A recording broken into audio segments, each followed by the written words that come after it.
anuncia-se um reforço pequeno, mas um reforço da verba para o Ministério da Defesa, de 1,8%, portanto, mais de 38 milhões de euros. Por outro lado, na Segurança Interna cortam 78 milhões de euros, uma redução de 4,2%. Não me parece que faça o tipo de... Quer dizer, se isto poderia ser justificado, por exemplo, por reformas cirúrgicas e com uma estratégia de cortar em desperdícios, em sobreposições, em duplicações e pôr o dinheiro onde ele seria estratégico. Mas como acaba de nos dizer, de facto, não houve até hoje nenhum corte que tenha sido explicado por uma escolha estratégica, digamos, ou por uma reforma estratégica, mas apenas por, enfim, por cegueira e a olho face a imposições externas ou internas. Não choca-me um pouco que, de facto, há aqui esta discrepância entre aumentar o orçamento de defesa numa altura em que se anunciam estes cortes, estas reformas que ninguém sabe bem o que são e em que não há sequer consulta com as associações profissionais, no sentido de motivar e justamente procurar que esses cortes fossem, ou que os aumentos sejam direcionados para o aumento da eficiência. E depois, por outro lado, ver na área da segurança interna, onde também haverá certamente também muitos desperdícios, mas há também gritantes necessidades. Eu própria, durante a última campanha eleitoral, visitando alguns postos, por exemplo, da GNR e da PSP, verifiquei como eram tremendas as necessidades para, enfim, aspectos básicos, digamos, de funcionamento das forças de segurança em questão, e quando há, inclusivamente, quando sabemos tanta duplicação. Por exemplo, a área da Marinha, das competências na proteção marítima, parece-me a mim absurdo que se não dê à Marinha portuguesa, portanto, o papel que devia ter e que tem, e onde tem conhecimentos que mais ninguém tem, e se tenham criado, entretanto, contingentes com competências marítimas noutras forças de segurança ou de defesa que a mim me parecem, só por si, desperdício, e que não há justificações, digamos, de âmbito de intervenção privilegiadamente civil ou militar que justifique, como quando estamos confrontados com ameaças que tanto requerem a mobilização de meios militares como meios civis, na maior parte dos casos. Mas, enfim... Aquilo que se passa com o Estatuto, no contexto geral de uma reorganização que não para, portanto, esta reorganização é permanente. Como sabem, em 2009 houve uma alteração ao Estatuto, a reestruturação das Forças Armadas continua desde tempos, eu diria, imemoriais. É fácil perceber que qualquer estrutura, seja ela qual for, uma empresa, a administração pública ou as Forças Armadas, não se resiste a uma reestruturação que é permanente. Isso é fácil de perceber. O Estatuto dos Militares das Forças Armadas e a forma como tem vindo ao longo do tempo, e de uma forma permanente, a ser alterado, reflete também ele esta postura de fragilização e da reformulação de paradigma, digamos assim, para os nossos governantes e, de uma forma particular, para aqueles que nos governam desde tempos mais recentes. Efetivamente, as Forças Armadas são um instrumento que, evidentemente, não tem o mesmo significado que tem para qualquer de nós e, eu acredito, para a generalidade da população. É, efetivamente, um departamento do Estado, como qualquer outro. É um departamento, é uma direção-geral, ou até menos que isso. Neste momento poderá, eventualmente, ser considerada menos como uma direção-geral. E cujo objetivo é apenas e exclusivamente ter aqui uma força, não são Forças Armadas, é uma força armada com o instrumento indispensável para cumprir missões de âmbito internacional. Evidentemente, isto não quer dizer que estas missões não devam, no âmbito da cooperação com parceiros que são os nossos e das organizações internacionais em que nos integramos, evidentemente que isto são necessárias, indispensáveis é indispensável esta cooperação, mas as Forças Armadas são muito mais que isso. E no âmbito da responsabilização do papel do Estado e da sua fundamental responsabilidade no que toca, em particular, a missões de soberania, eu às vezes faço uma pergunta a mim próprio. Será que os nossos governantes... Eu faço uma pergunta, mas tenho a resposta, posso estar enganado. E gostaria que estivesse. Mas, não só com as Forças Armadas.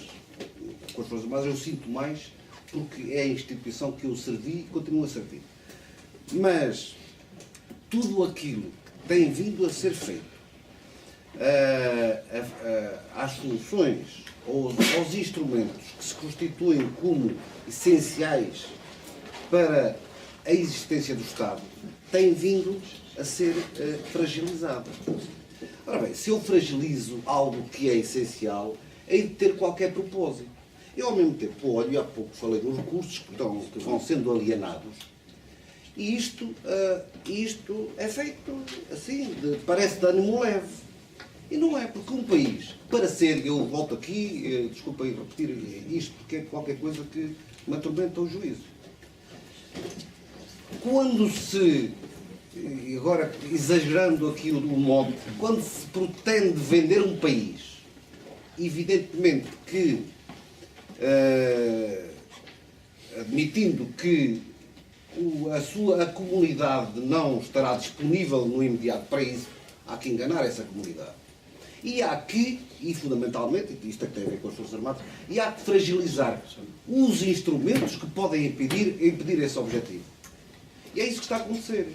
Na minha opinião, modesta, efetivamente aquilo a que assistimos é de facto, e depois podemos falar estatutos militares das Forças, podemos chamar estatutos militares das Forças Armadas, podemos chamar, infelizmente, muitas coisas. E de facto, o Estatuto dos Militares das Forças Armadas e a forma, digamos, vergonhosa como se encara um documento que é instrumental, fundamental para os militares, isto é grave. Eu vou dizer até aos camaradas que aqui estão que o problema nós denunciamos e falamos das questões que têm a ver com a realidade socio-profissional dos camaradas que representamos e, no fundo, de todos os camaradas, porque quando falamos em promoções não estamos a falar das promoções daqueles que representamos, estamos a falar das promoções dos militares em geral, como é óbvio.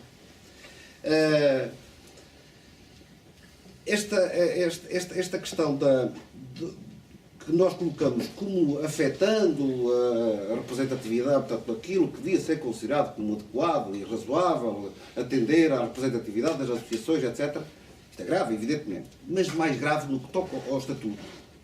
E porque eu tenho falado com muitos camaradas que estão no ativo, neste momento, Sr. Deputado, é muito mais grave que isso. Isso já tem a ver com motivação, tem a ver com intranquilidade e tem a ver com algo que pode, como diz o Sr. Almirante muito bem, culminar em algo que não é desejável de todo. É que muitos camaradas nossos, eu digo com toda a propriedade, muitos camaradas nossos, não são as associações, são camaradas que estão no terreno, sentem-se traídos pelos chefes. Sentem-se traídos pelos chefes. Porque o chefe não era... Evidentemente que as associações, como interlocutores, devem participar nos termos que nós aqui enunciamos. Devem participar e devem ser chamadas como outro elemento que pode ajudar a enriquecer a decisão. Ok. Mas o problema aqui coloca-se nestes termos reais. Isto é real. Os nossos camaradas hoje vivem numa intranquilidade assustadora. E apontam os dedos aos chefes, não são as associações que apontam, são os nossos camaradas que estão no terreno, que apontam os dedos aos chefes e sentem-se mal com os chefes que têm. E isto é perigosíssimo. E nós, associações, eu digo isto, não digo isto com satisfação e como oficial. Eu digo isto até triste, até de alguma maneira emocionado, porque eu fui chefe e não queria ver os chefes militares olhados nestes termos. E é isto que se está a passar neste momento. Portanto, é importante que a senhora eurodeputada conheça esta verdade, que são verdades que depois, não sendo conhecidas ou não havendo a percepção disto, quem tem responsabilidades, e nomeadamente aqueles que legislam, etc., e os que governam, não assumem e não fazem muitas vezes, eu até admito que bem intencionados, muitas vezes são feitas coisas e são acionadas medidas que, de outro modo, com o conhecimento de causa, poderia ser algo diferente. Agora oferece-me um comentário, é que, por exemplo, eu venho batendo no plano europeu para que as missões de política comum de segurança e defesa, que deveriam ser o tipo de missões que Portugal devia justamente aproveitar para integrar nesse quadro, porque essa é uma valência muito importante, não só de aquisição de capacidades, de treino, de formação, mas também de valorização das nossas capacidades militares existentes, em vez de elas estarem a ser destruídas, desaproveitarem e pôr ao serviço em missões de segurança e defesa europeia comum. E eu venho-me batendo para que essas missões mudem o sistema de financiamento, para que passem a ser financiamento comunitário. Hoje há uma parte residual que é comunitária para a missão se iniciar, mas depois é a regra também da NATO, costs lie where they fall. Portanto, quem participa, paga. Logo, quem participa, por exemplo, quem tem capacidades quem não tem capacidades financeiras, mas tem capacidade para oferecer homens e mulheres treinados, preparados, enquadrados, para participar, quer civis, quer militares, paga a dobrar. Paga financeiramente e paga com os homens e as mulheres e os equipamentos. Ora, porque há hoje diferentes sensibilidades, etc., no plano europeu e capacidades, até para valorizar os nossos recursos, nós tínhamos todo o interesse a bater-nos por uma política, por um financiamento comum das missões de segurança e defesa da União Europeia. Eu tenho batido por isso e tenho instigado os governos a baterem-se por isso. Aliás, hoje, curiosamente, até talvez por causa de eu ter batido tanto por isto, são os meus colegas alemães que também fazem ainda agora, eu estive este fim de semana, quinta e sexta-feira em Roma, numa conferência justamente dos Parlamentos Europeus com os Parlamentos Nacionais na área da segurança e defesa, e eram os alemães que justamente propunham isso que eu ando ali há tanto tempo a fazer, ver, que é do interesse comum. Curiosamente, nunca vi o governo português realmente bater-se por isso, e devo dizer que tive conversas com governantes, inclusive deste governo, exatamente para colocarem isso na agenda, por exemplo, da última reunião de ministros de defesa que teve lugar em dezembro do ano passado. É uma questão muito importante que valorizaria as capacidades portuguesas, que nos obriga. Se não houvesse essa lógica perversa a que se referiram, no fundo, de querer, desvalorizando as Forças Armadas, querer destruir o Estado, está-se a fazer o contrário. Ok, não temos recursos financeiros, mas não podemos perder as capacidades que temos. Pelo contrário, temos que as manter. Isso é do interesse nacional, é do interesse europeu, e temos que valorizar as que temos e partilhar por outros os custos de utilizar os nossos homens e mulheres e de os valorizar também no plano europeu. Mas não vejo, infelizmente, e também concorro que até por aí não vejo nenhum interesse. Por outro lado, é a mesma história, quer dizer, vejo um ministro a viajar para a Colômbia, para ver quanto é que custou a viagem, não será muito significativa, mas apesar de tudo, a dizer que é para promover as indústrias de defesa, o próprio ministro que acaba com as indústrias de defesa, designadamente os estaleiros navais de Viana do Castelo, não é? Uma empresa-chave estratégica para manter indústrias e capacidades industriais num setor essencial.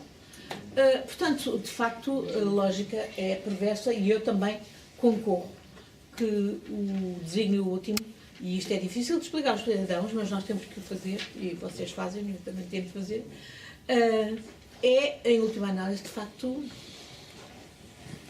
pôr o país à venda.